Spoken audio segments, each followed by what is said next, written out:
Alright, hold the edges. Okay, now can you see the camera? Mm-hmm. Alright, Alessandro. Again, we're in better light now. This is the portrait lens I showed you. This is the goggles for the portrait lens. If you're not going to shoot, don't ever shoot with only one of these items on. They either have to be both on the camera or both off the camera, okay? You can always use these little directions.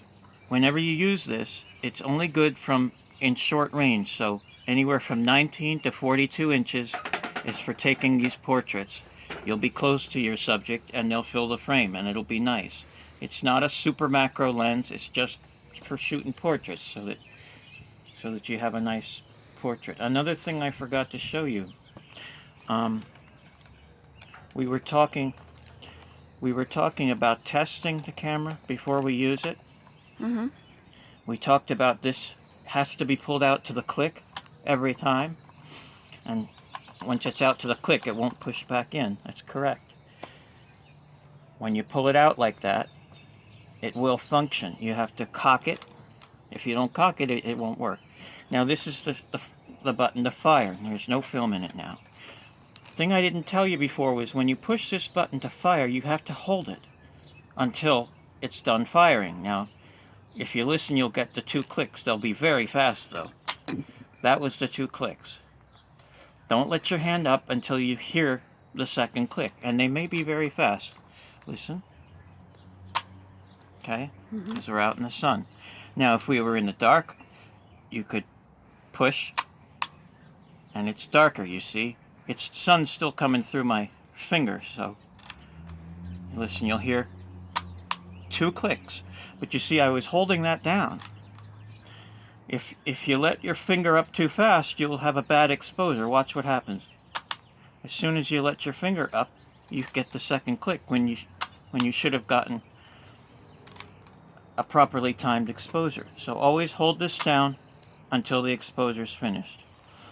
If you're not sure, just hold it down for a second every time.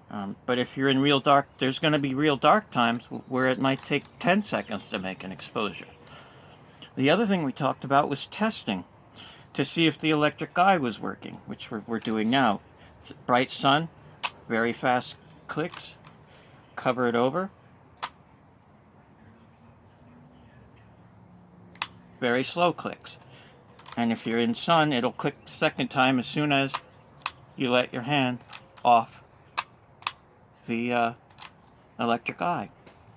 Except if there's film in it, you would never test it like this because you would be wasting one of your shots because you're clicking the shutter out in the bright sun. So in order to test it with film in it, you have to completely block the lens of light. Now I don't have a lens cap for this camera, it didn't come with one, but you can put the camera against your body, press it against your shirt like this, and press the button. And if it doesn't click until you let off here, that means it's working. How do you know if it's not working? Well, if it's not working, for example, if you didn't pull it out all the way, if it's not working, you'll only hear 1 click. I think it actually did work that time. No, it didn't. Okay, so you'll only hear 1 click if it's not working. For example, if you didn't pull it all the way out. So this is what it sounds like when it's not working. Even if you cover the electric eye, you push this, and then when you move your hand off the electric eye, you don't hear anything. That's because there was no second click. That means the shutter never even opened, okay? 1 click is just the closure spring, but without power and without this being open, you're not getting an open shutter. All this is to say, basically, you know, before you start using the thing, like if I've been using it all day, then I don't test it because I'm used to, you know. But sometimes you'll forget to cock it.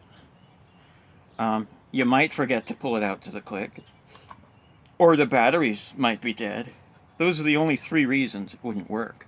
But the main way to know that it's working is to just,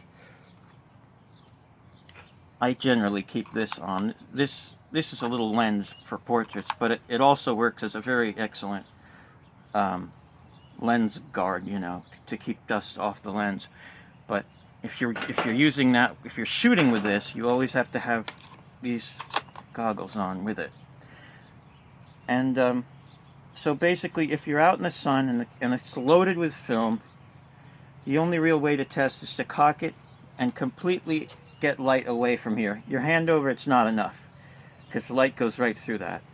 But if you put it through your entire body like this, and press, and then when you let your thumb off, if you hear that second click, it's working fine.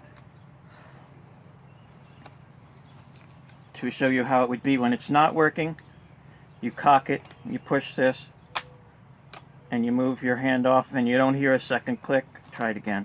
Watch. Now, you'd expect a click if it was working, but it's not. There's no second click. That means it's not working. That's because I pushed this in, okay? Mainly, you want it to work when you've got expensive film in there, and be sure of your shots. You don't have to even test it. A lot of people don't do that, but I do. I even did it when the film was 90 cents a shot. So I think I've covered everything. The testing, the holding this, and you always hold this until the second click. Otherwise you may get some too dark exposures. And this knob here,